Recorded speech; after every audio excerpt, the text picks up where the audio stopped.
Hello my YouTube family केश तुम सगली समजा सगली बरो आसता म्हण आज आम करूया मोतीचूर लड्डू सो ते करपा 1 कप बेसन घेला ते बरें गाळयलाय आनी एक तितूंत उदक थोडेशें उदक घालून तो बारीक पेस्ट केला।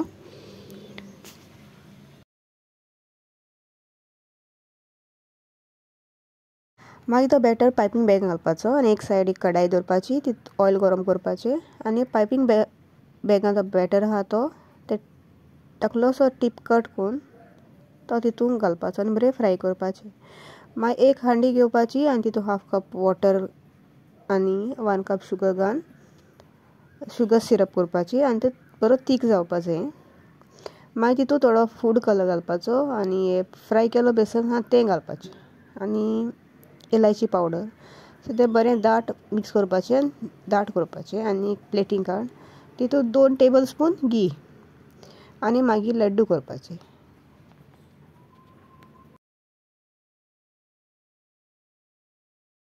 तर मगे लड्डू रेडी जाले आनी ते लड्डू तुम रेसिपी तुमकां लायक जाल्यार लायक कराय शेअर कराय आनी सब्सक्राइब कराय till then love you take care मोग आसूं।